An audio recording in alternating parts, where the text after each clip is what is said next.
Are you looking to buy a home in the Myrtle Beach and surrounding areas? You need to reach out to Wave Beach Realty today.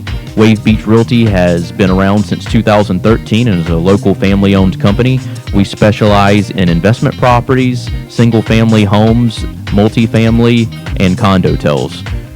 Call Wave Beach Realty today at 843-957-3872. That's 843-957-3872. You're listening to the Dollars and Cents Radio Show with Jonathan Edmond, the conspiracy theorist, and Wes, the economist. Don't forget to send us your emails at dollarscentsgs@gmail.com, and please follow us on Instagram and X at dollarscentsgs, on Facebook at Dollars and Cents, and please listen to us on the podcast format on Spotify and Apple at Dollars and Cents Radio Show. This part of the show is brought to you by Clark Financial Coaching.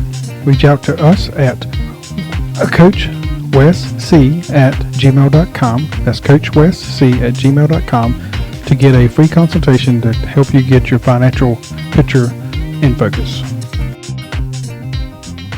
All right, guys, welcome back into the podcast. It's been a crazy week. Crazy week. We are 3 days out from 3 days out from election. What's today, the 8th? Today's the 8th. 8th, yeah. So we 3 days removed from that madness. What a we both predicted a victory, but what a statement. Yeah, more than a statement. I mean, it really, I don't know if you can call it a mandate, because the actual number of votes, let me see if I can get the actual people that the actual popular vote here. It's not up in this one. He was up by like 5 million, wasn't he, on the popular vote? Yeah, he won. It wasn't close on the popular vote. Yeah, I mean, and she was supposed to win it. I didn't think he was going to blow it out the park like this. Let's see, 73.6 million people for Trump, 69.2 for Harris. So that's about... That just shows you how little faith was had in her overall. About 4 million votes. 4 million votes. A lot of that's really kind of gotten closer since California's finished counting. In New York. They had a lot of red in California. Oh, yeah. You saw the actual precinct map, didn't you? Map. Yeah. They zoomed in on it yesterday. I saw it somewhere, and I was like, "There's a lot of red on there." Yeah, there really is. I was shocked. I don't know which state, but I saw today that Trump picked up support in every state except one. Right. I would guess maybe Hawaii or somewhere. I know he picked it up in New York, California. I figured Tulsi Gabbard would help him get some Hawaiian support, but I guess not. That's true. Maybe it was Illinois. Well, he almost won Minnesota, so... Yeah. I thought for a minute he might flip Virginia. He tried. It ended up not being as close as it was, but it looked pretty powerful. And even New Hampshire for a minute was looking a little borderline. New Hampshire was not anywhere close they thought it was going to be. Minnesota was not, and Virginia. Yeah. And even New Mexico was not as strong as it was. Right. I mean, I remember when they pulled up the map and they compared Kamala's numbers to Joe Biden's numbers, and they pulled it up on a county, and literally the map was gray because she didn't outperform him in one county in the country. Jake Tapper said, the guy's like, guy goes, I'll put up here to show you the county she outperformed in, and he hits the button and it just goes black, gray, or whatever. And then he there's something covering the part of the map. He's like, let me move over just in case there's a count. And then he's like, nope, there's nothing. I couldn't believe that. And I know we're gonna get into. I'm sure we both have our opinions on why she took such a crushing blow. To me, it's obvious. To me, it is too. To me, it's very obvious. To the media, it's not. To the media and to what the people I'm seeing on Facebook and Twitter, just the people so upset and devastated by it. Mm-hmm. The things they're saying, they're so perplexed on why this would happen, and to me, it's blatantly obvious. To me, it is too, and I think to most of the country it is. Yeah, but the media and all don't. Well, I wouldn't say. Yeah, I mean, you got 76 million people who understand it. Yeah, that's true. and all of those people aren't Republicans. No, definitely not. Of those 76 million, there's a lot of people. The coalition, I think I'm more excited about it, even though I don't agree with RFK on a lot of things, and I don't agree with Tulsi Gabbard on a lot of things. I'm still excited to see a government that is not extreme left, extreme right. Right. I think that's I would love to live in a country with extreme right. I mean, let's be honest with you, but I also know that's not human nature, and it would not end well. It just wouldn't work. So I'm excited that Elon's there and RFK and Tulsi Gabbard. He's surrounding himself with a lot of Democratic type people. And I think one good thing, if you surround your people with a lot of yes men and people who just like, tell you that you're correct about everything, a lot of times you can actually be really misinformed because everybody's telling you what you want to hear instead of what you need to hear. Yes. And I think it's much better to surround yourself with people that don't necessarily agree with you and people that are a lot smarter than you. I think the president, honestly, it's good if you're probably one of the dumbest people in the room as the president, because if all your advisors are very smart or smarter than you and they're leading you in the right direction with your decisions, I'd much rather have that than a president who just surrounds himself with people that'll tell him what he wants to hear or her, and just get that response. I think you're going to come out much better ahead, and I think it's better for the country that way. Yeah, I agree. Maybe the only thing I may not agree with that is I don't think the president should be too dumb, because then your thoughts. But I knew what you're saying. If you're the dumbest person in the room and you're the president of the United States, you're probably not very stupid anyway. Well, exactly. In theory. Well, it could have happened very easily. Well, it could. Yeah. But Trump has always been a person, again, I've never been a big fan of his, but he's always been a person that puts good people around him. Right. And is also very decisive, even if he makes a mistake. I mean, he's bankrupt how many times? Twice? Couple times. Even if he's wrong, at least he's decisive and he's a leader. Right. I think that's what we've been missing across the board. He's resilient more than anything. No, he definitely is that too. Yeah, I think that's his best quality, honestly. What's some of the things? We were actually together at the watch party for 94.5. Yeah. Here in Myrtle Beach, and there's a lot of people there to begin with, obviously, because Night was young, but everybody had to go home and go to work next day. Yeah. But what stuck out to you as you watched the coverage unfold?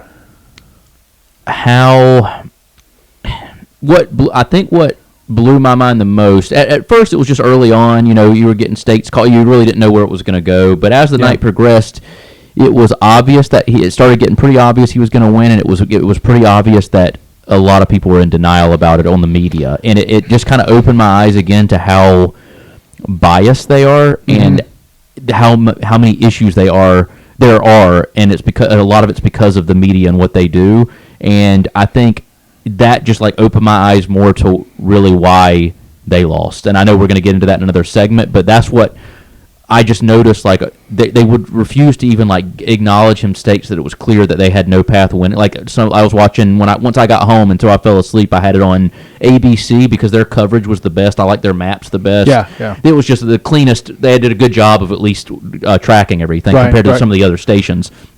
And obviously they're extremely biased, and they just refuse to. They'd be like, well, she still has a little bit of a path here if she does this, this, and this, and they're like zooming in on counties. They're like, well, this county's only reporting 85%. If she wins all 100% of the next 15%, there's really still a clear. I'm like, wow, they really will just. They're really pushing this hard to try to keep people in this like it was going to change something, and it just made me realize why nobody watches the news anymore to an extent. Well, I guess enough people do to keep them relevant, but do they? I don't know. The ratings are so far down. This is one thing that bothers me about the cable company, DirecTV and all that. When you pay that bill, a certain amount of that dollar goes to every station on there, and I think a lot of that's what keeps CNN, MSNBC, even Fox News at this point on there, because they get this guaranteed revenue coming in, no matter what product they put out. Oh yeah, that whole media industry needs to be completely revamped. I mean, it's a mess. Have they been already? What do you think? I mean, who was it? I don't know if it was Rogan or maybe it was Elon Musk on Twitter is saying, the mainstream media is just gone. It has no effect. Well, it's still lingering, but there's not. I mean, there's not many people listening. I can attest. I literally was having this conversation. A buddy of mine called me earlier, and we were talking about the election. He was talking about all kinds of things, and one of the things he was saying, he's probably 35, 36. He's a little bit older than me, and he was talking. And I didn't even bring it up, but he was like, "Yeah, I was listening to this podcast, and we didn't once mention the news." He was like, "Dude, I couldn't even tell you the last time I even turned on cable." And I was like, "Same." I was like, "I have YouTube TV for the NFL package. Right. Other than that, I'm wasting my money on it because I don't watch any TV, and I definitely don't turn on the news. I watch CNN, Fox, ABC one time every 4 years, and I'll let you figure that one out." So that's the only ones tracking the election accurately. Right. So I think people need to wake up. I mean, the podcast format. What I love about it is you can't BS it. You can't. You're sitting on there. You're getting questions asked for 3. Now you can have somebody that's really biased towards you, and they can ask you questions to kind of navigate you how you want to go. And we saw a lot of that too. But when you have a lot of these guys that are and women that have these bigger podcast formats and have a lot of listeners, it's because they're unbiased, and people like myself know that, and I know when I listen to somebody on there, the right questions are going to be asked, and I'm going to get the right the answer that I want, not the answer that I want to hear. Right. So or just I'm going to get the answer that the truth instead of what I want to hear rather. So I think that's just the way of the future, and I think the Democrats completely missed the boat on that. They've been too worried about other things, and I think it cost them major, and I think they're going to have to completely revamp the way because they outspent Republicans, I think 3-1. Oh, I know, $1 billion on the presidential election alone. But still 20 million in debt. But most of what I saw them on was like TV ads, all this stuff. But I'm telling you, that's not what people are listening to every day. When people are riding around in their car, they're not listening to the radio as much anymore. And I know I'm saying this as we're going to air these on the radio. I know, really. But that's what got us started. Hopefully in the future we'll be exclusively on podcast if things don't turn around on video. But then when you look at that really takes out on podcasts. That takes out all this spending on all these attack ads and all. Unless they're not on podcast, are they? When you listen to podcasts, they don't have attack ads and being paid for by candidates, do they? I'm sure maybe some podcasts allow them, but I haven't heard them on any of the ones that I listen to. Even like Tucker Carlson, I haven't heard like a Trump ad on his podcast. I don't think they'll do it. No, and they shouldn't. No, that's not what we're listening to. Which Trump went on a lot more podcasts besides Rogan. Oh, he went on Theo Vaughn. He went he went on podcasts with like comedians that have nothing to do with politics. And I don't think he got stuff. hard questions or anything on those podcasts. No, they were just joking around, keeping it light and having conversations. So that makes him seem like a human. I don't fault Harris for going on ones that were sympathetic to her. Right. But when it boiled down to it, he went on Rogan. And I know Rogan was respectful to him, and he wasn't. But they just had a conversation. Right. And he wasn't trying to get him. He wasn't a got you question or something. He just was digging. Right. I think her problem is she didn't go on as meaningful of podcasts like that are trusted by a larger scale of people. Yeah. She went on like the Caller Daddy podcast and stuff, and a couple others, and then she would have these brief interviews with like Brett Baer and a couple other people, and nobody ever got to see who Kamala Harris is as a person. I'm not a fan of her either way. I don't think it would have been very interesting, and I'm not just trying to take jabs at her, but she clearly was unqualified for the presidency. I think most people saw that. Even people that probably liked her were like, "Oh, I'd love to have a woman president." They were like, "This isn't the one, though. This isn't where we started with her because, I think she was forced into there. They didn't have a choice but to put her after they kicked Biden out. The way they handled it was horrible, and then the media just had to jump behind her really quickly. She didn't have much time to campaign, but I don't think if she had 3 years to campaign, it would have mattered. I think it would have been worse. She had 4 years to make some changes in office with Biden. Yeah. And it was clear for the last at least couple of years that the man was battling dementia and is in a really bad state. And I think a lot of people saw that and noticed that, and they're like, well, somebody else was making the decisions, and if it was her, she wasn't making good ones. And I think a lot of people saw that. And I don't think it was her. I think it was somebody else. I don't think it was her. I think it was the Clintons and the Obamas, but I'm not going to get into that on this episode. What do you think the first thing Trump should do when he gets in? He should go ahead and just sign the executive order to use our own natural resources, the oil that we have here. Yeah. I think that's the first thing he should do, just to go ahead and get that out of the way, because that's a quick one. I think he should get with Elon Musk on day one and get that government efficiency commission started so we can start figuring out how to change this budget and get the numbers rolling the other way and start trying to figure out a way to get out of debt and have more faith in our country and put more back into the American dollar. And I think he should start really figuring out how to negotiate, whether it's the threat of tariffs or whatever he wants to use to negotiate. I don't care how he does it, to start getting more businesses and everything that come back here, and so we're not relying on China as much. And then on day two, he needs to start working on the border. You're listening to the Dollars and Cents Radio Show with Jonathan Edmond and Wes the Economist. Don't forget to send us your topics and feedback at dollarscentsgs@gmail.com. The holidays are almost here, so it's time to get your financial picture wrapped up so you can have a great Christmas and a happy new year. Reach out to me at coachwestc@gmail.com to get some financial coaching. Are you looking to buy a property in North or South Carolina and need financing? Call Motto Mortgage Coastal Pros today. They specialize in investment properties as well as condo-tels, DSCR loans, single family, and condo loans. If you're looking for competitive rates and you want to shop around and find the best rate for this market, give us a call today, 843-957-3872, 843-957-3872. You're listening to the Dollars and Cents Radio Show with Jonathan Edmond and Wes the Economist. Don't forget to follow us on Instagram and X at DollarsCentsGS and on Facebook at Dollars and Cents. This segment is sponsored by Wave Beach Realty, 843-957-3872. You mentioned the debt.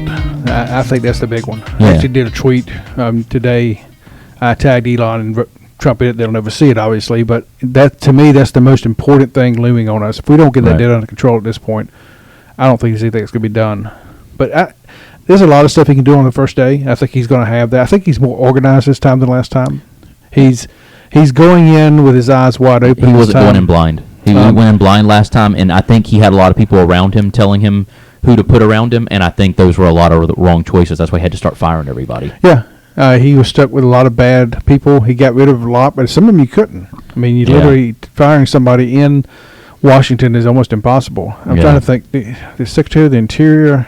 He was trying. One to of the house. ones that went in literally said when he got appointed, there was 2 or 3 lawsuits lodged against him personally to make sure he couldn't get anything done. Yeah. And I didn't. I forget where I heard this. I think it was on. I don't know if it was on Beck this morning or somewhere. They were talking about this. That literally this person, and the government couldn't pay for it because it was legal against him. So it was a separation thing there. So the government couldn't help him. So he had to pay for all these lawyer costs out of his own pocket.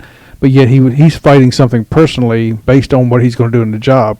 I don't say that's possible. Yeah. But they just attack as soon as you get into that swamp. They want to make sure you don't do anything to upset their gravy train. Sadly, we are in a country where corruption has taken over to a pretty high extent, and it's going to take somebody like him in there that can't be bought, that has their own money and doesn't need to be lobbied in to change that. And I think that a lot of people were just tired of what politics have become, and it's not that people just love Trump. I mean, the people that voted are super MAGA and wear the hats and are riding around with the flag hanging off the back of their trucks, and those people are going to vote Trump no matter what. They just love his rhetoric and how he talks and whatever.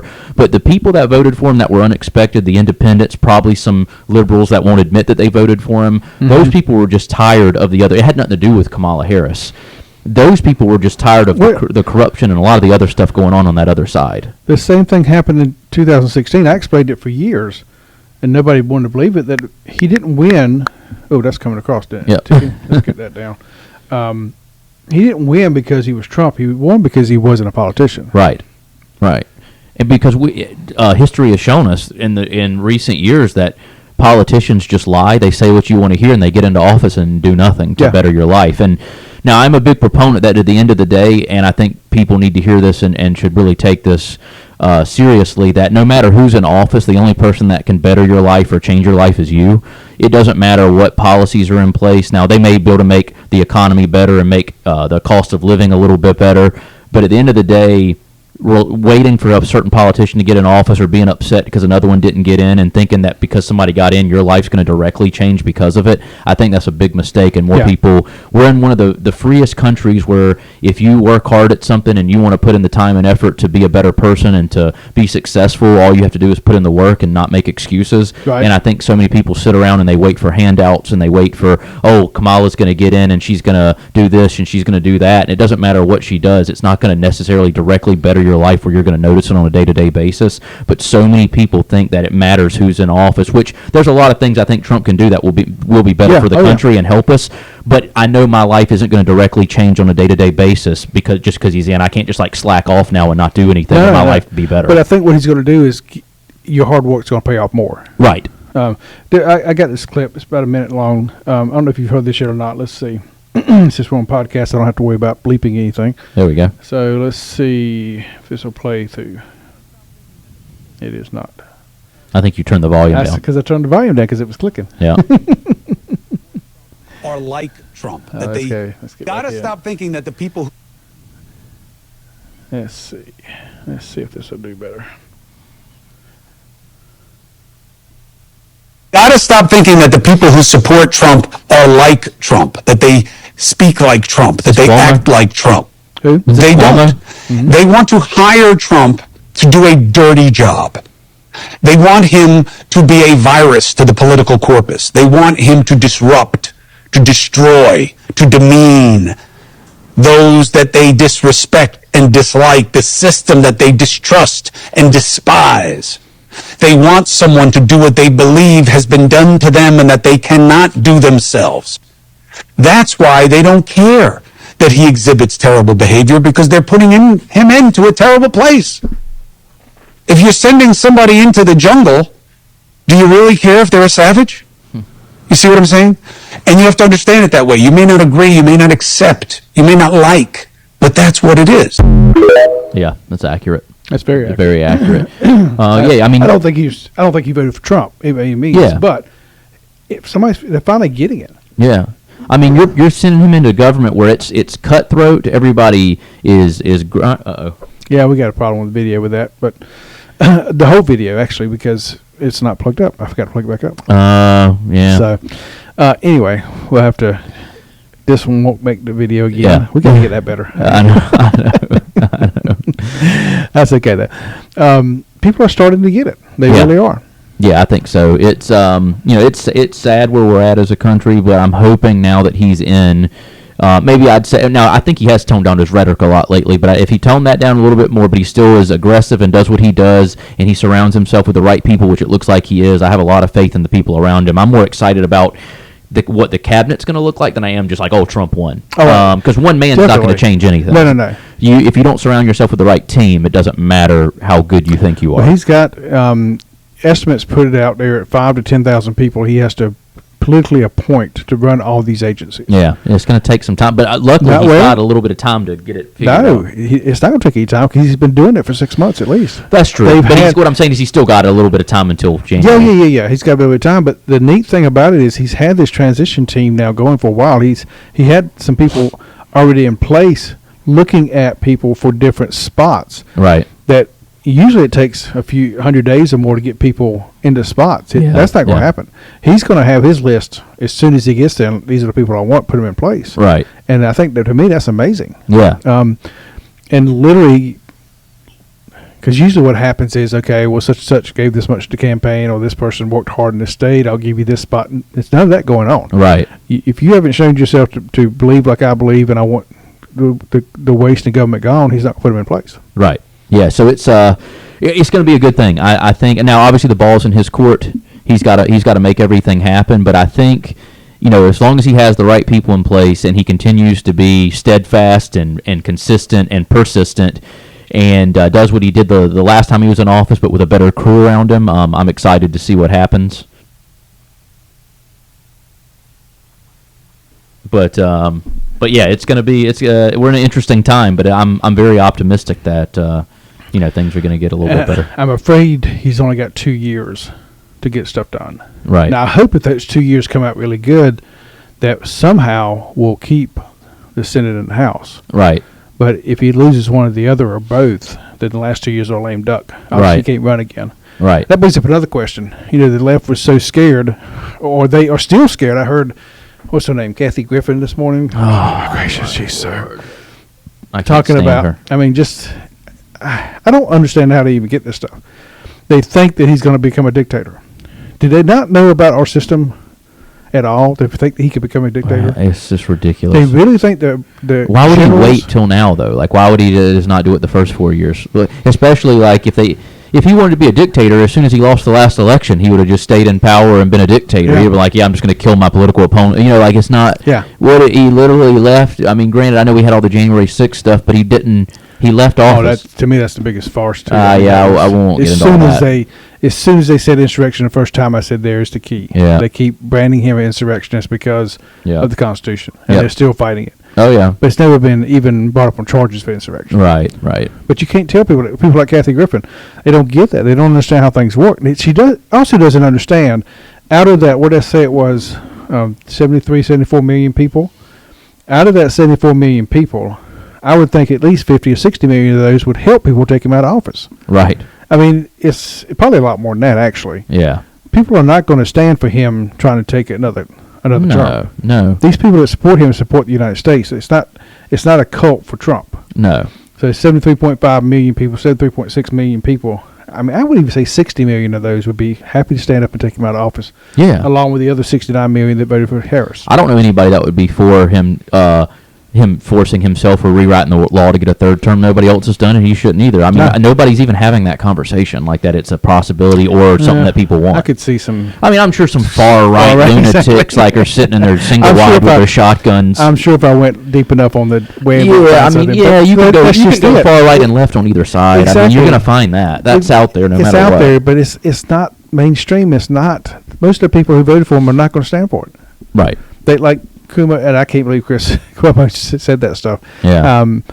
But it's like he said, we hire him for a job. It's not, and I know a lot of people who love Trump, and I wouldn't say they worship him, but but even them, I don't see them standing up and saying, "Oh yeah, I want him for another 4 years." Now I can hear him saying, "I'd love if he could serve another 4 years." Right. But they're not going against the Constitution. Yeah, nobody's expecting. They know this is it. They know that he's got these 4 years to make some stuff happen and to get the country on the right track, and then we figure out where to go from there with the next election cycle, and that just is what it is. Mm-hmm. So I mean, J.D. Vance, maybe him and it'd be interesting to see him like him and Tulsi or something. I think she's going to probably be involved in the next one a little more. I think now that she's moved over, I think that she'll be either trying to run for president next or even maybe just trying to snag a VP spot. Do you see a third party coming out of this? I think I see the Republican Party reforming or starting the process of reforming to where they're going to be more of a center-right party. Like they'll have.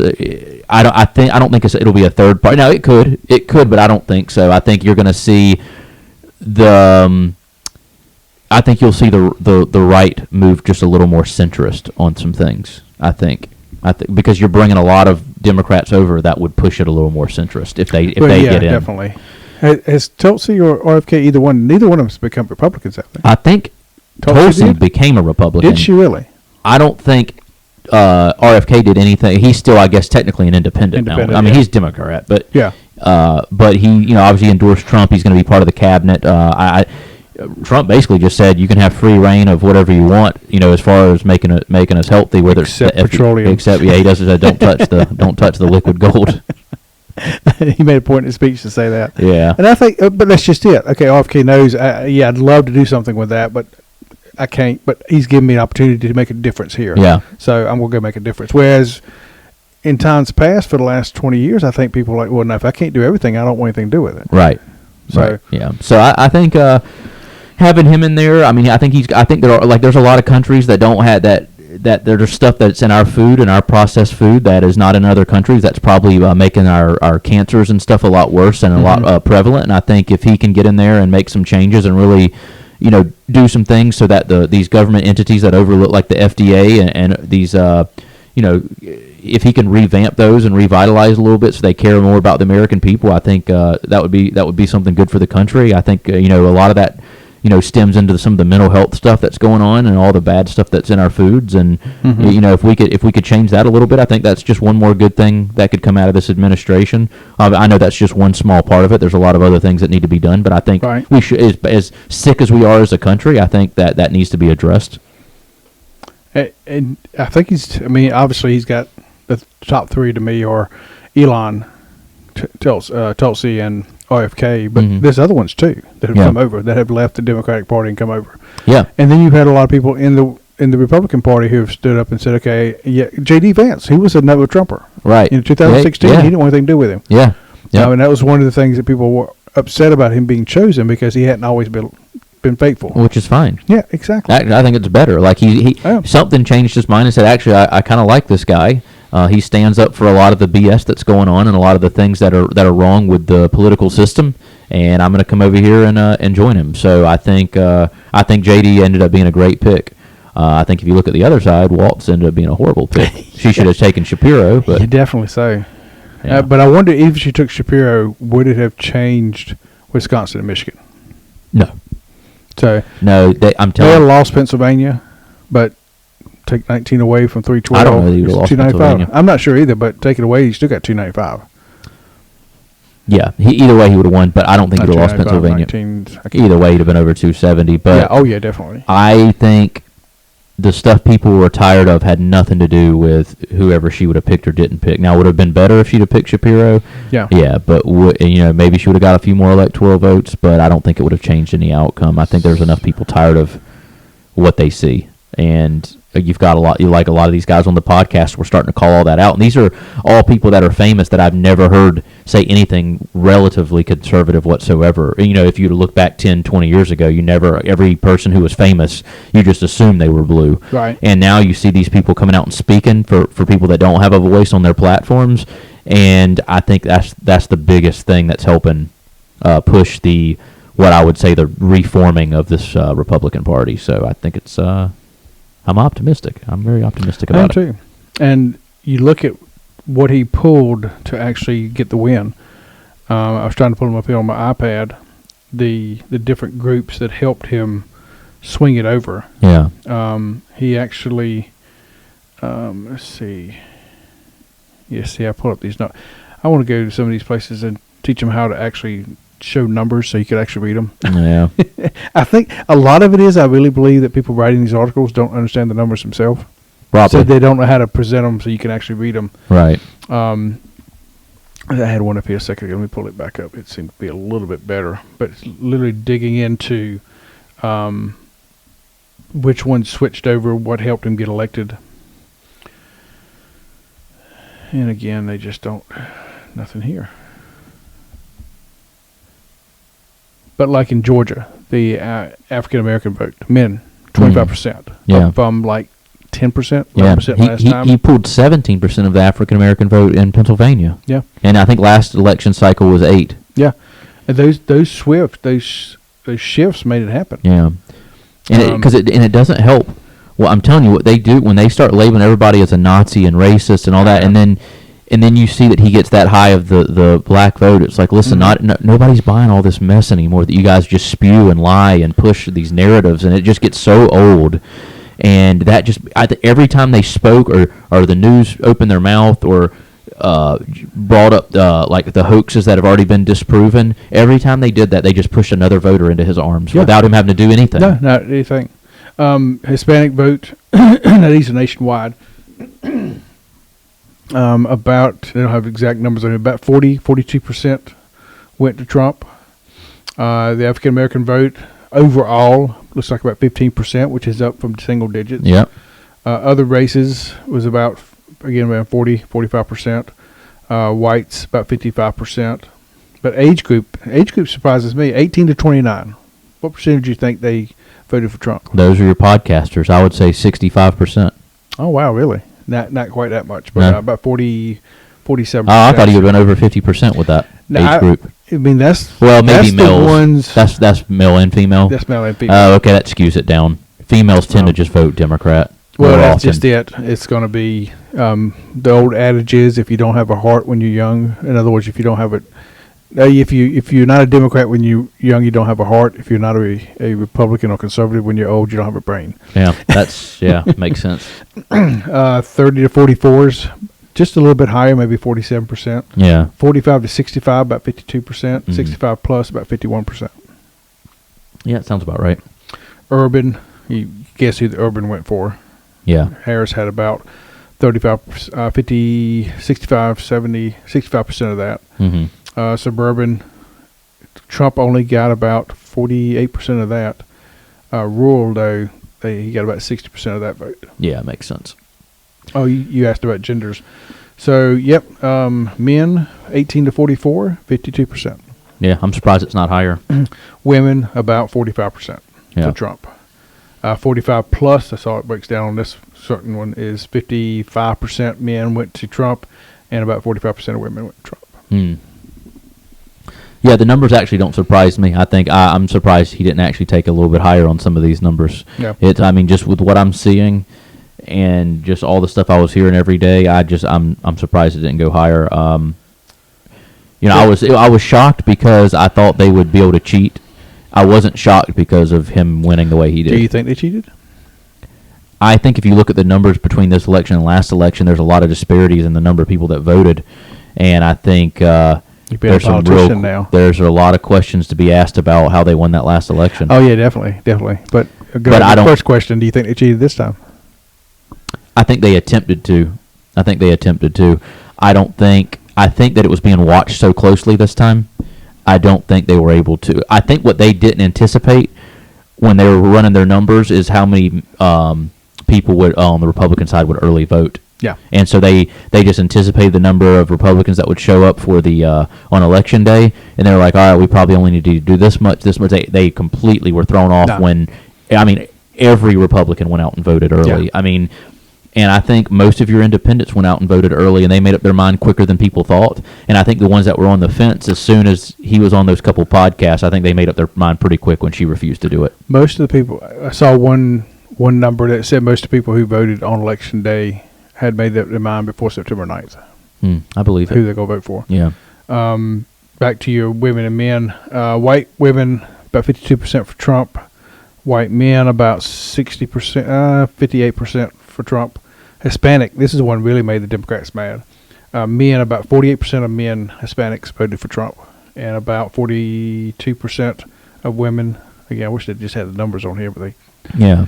You know what it is? African American men across the nation, about 24%. Yeah. That's the African American vote doesn't surprise me at all. I think what has the Democratic Party been doing? I mean, they promised them everything, and then every 4 years they just and then they just disappear. I mean, even when Kamala came out and she had her the black male vote was down on her on the polls, she went out and released some 5-point bulletin of what she was going to do for the black community, and one of the first things on there was legalizing marijuana. And I was like, what a slap in the face! What a racist slap in the face. To just say, I know you guys want to smoke weed all the time. Here's a legalization of marijuana. So I think a lot of I don't think. Let me frame this the right way. I think that she underestimated, or maybe thought that a lot of people that in the black community would just be dumb enough to vote for her and just listen to what she had to say. And I think she underestimated how smart a lot of them, most of them, really are, and it could see through that. Mm-hmm. And either a lot of them stayed home and didn't vote, and that's why their numbers were down, and a lot of them came out and voted for Trump because they're like, she's full of crap. She's just making stuff up. And so good for them. Yeah. And when it comes to the Hispanic vote, that doesn't surprise me either, because most Hispanic people I know, they're happy to be here. They love the country. The ones that have come here legally, they've gone through all this stuff and all these steps to be here legally, and then they see all these people coming in illegally, and it makes them look bad. And they're like, no, get them out of here and make them come in the way I came in. Yeah, exactly. I'm so happy to be here, and I work so hard to let these people come in and just do what they want and get free money while I'm working every day to provide for my family. Screw that. Trump, get them out of here. And so I'm not surprised. Some of the most passionate students I've had on this issue, because it comes up in class because of econ with labor force and that type of things. Some of the most passionate people I've had about this subject have been immigrants from other countries that came here legally. Yeah. I mean, one time when I was up in Columbia, I had this one guy. He was this was 10 years ago. He was just furious about back then how many people were coming. I can't imagine what he thinks now. Because he was from Peru, I think, and his family had waited 5 years to get in. Yeah. And he was just beside himself. Right. And I had a white liberal in there fussing at him because he felt that way. Right. Yeah. I've had conversations with people, even Uber drivers I've had that were foreign and had come to the country. I always ask them where they're from, especially if I hear an accent and learn more about their country. And every time I've talked to one or just a client or somebody that's come from another country, they always talk about how rough it was in their country, how poor it was, and how happy they are to be here. And I don't see anybody with as much passion to be here as people that aren't originally from here, and they come here and realize how good we have it. And I think if a lot more people in this country were able to travel to other countries and see how rough they really have it, they'd really stop saying the stuff that they say, because there's some really poor countries out there, and where people have really no chance to do it. They have to literally flee their country and find a way here or another country to even have a chance at life, because they're so poor and impoverished, and they just don't have any opportunity. So the people here just really take that for granted, and it's sad, what we complain about every day and what the people here fight over, and then all these people come over here and they make something of themselves, and they're so excited to have these opportunities that we just literally take for granted on a daily basis. It's going to be exciting 4 years. It's going to be exciting 4 years. I'm optimistic, but at the same time, I know that the ball's in his court. And so we did our part. You know, the people that, like your Charlie Kirks and everybody that did all this to help get him in and get the word out and door knock and be on the streets talking to people and converting people over to vote for him and got this red wave or whatever you want to call it going. Everybody did their part. So the ball is in Trump's court, and it seems like he's getting a head start and working on it. I'm optimistic that he will get a lot of stuff done, and it'll be better for both Democrats and Republicans. Because I want them to succeed as well, and I think if that happens, I think you might have a lot more people converting over to vote red on the next election. I think especially if he'll stay out of the mainstream media and stay on podcast. I mean, obviously he can't sit down through 3-hour podcasting. Right when you're president, I mean, it's going to be a little harder to do that, but I think that format should be encouraged instead of using his Twitter. And I would think that some of these podcasters would come to the White House and absolutely like that. Yeah, Rogan would do it. He would do it. You think he would? He would definitely do it because he would get beat up if he did that because he wouldn't go to Harris. Well, but Trump came to him for that. It was while they were campaigning. When the president's way busier than just being on the campaign trail. So I would go just for clarity and to give for the American people to get updates on a long format. I think to him he would find it imperative that he do that. If Trump's not able to make it, but Trump's the type of guy I think he would, if he's able to, he would go. But if he was like, hey Joe, I'm too busy, man. If you want to swing by the White House, I can knock out a couple hours this morning, but then I got to be on a flight. Rogan would probably be like, all right, the world needs to hear from you for an hour and just get an update, and I think he would do that for sure. And he's got Tucker Carlson, he's got Beck, he's got Charlie Kirk. I mean, he's got a lot of Any of those access. guys would do it. Obviously, the ones that are still in the influence of the mainstream media are going to just think it's stupid. But hey, people who really wanted to know what's going on in the country, they'll listen. Yeah, and I'm telling you, most people don't listen to the mainstream media anymore. No. They're so sick of it. That's why. The numbers compared to even 5 years ago, it's just ridiculous. Yeah, I couldn't tell you half the time. Like I couldn't even name most of the personalities that are on most of the anymore. I couldn't tell you because it just doesn't matter to me, and I know they're lying on both sides. I know that they're biased and they're lying and they make up stuff and spin it, and I'm not going to base my opinions and views off of what they tell me. I'm going to listen to actual people talk in long form and learn some things, and base off what I learn and what I'm seeing. That's how I'm going to base my opinions on stuff. And if you do it any other way without facts, logic, and reason and long form conversations, and you just listen to what somebody feeds you on a TV station, you're in a bad spot. They basically owned you at that point. Yeah, that's true. Yeah. Wow.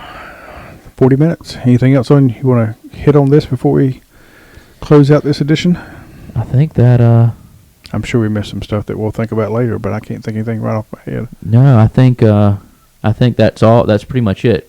Now, did we want to get into other segments today, or are we going to? Yeah, I would think so. I mean, there's so much about why Harris actually lost. I know we touched on that in this segment, but a lot about that. Well, and that's definitely want to talk about what else Trump needs, and that is a Congress that's going to support him. And there's a lot of stuff there that people are not talking about, I don't think. Yep. So, all right, well, let's get into a couple other different conversations around the same topic, and we'll go ahead and take a break here. Sounds good. All right. You're listening to the Dollars and Cents Radio Show with Jonathan Edmond, the conspiracy theorist, and Wes, the economist. Don't forget to send us your emails at dollarscentsgs@gmail.com, and please follow us on Instagram and X at dollarscentsgs, on Facebook at Dollars and Cents, and please listen to us on the podcast format on Spotify and Apple at Dollars and Cents Radio Show. Are you looking for an experienced real estate team to help you navigate this uncertain real estate market? Reach out to Wave Beach Realty today. We are a local family-owned company that have been around since 2013, and we work the Horry, Georgetown, Brunswick, and Columbus County areas. So we are licensed in North and South Carolina.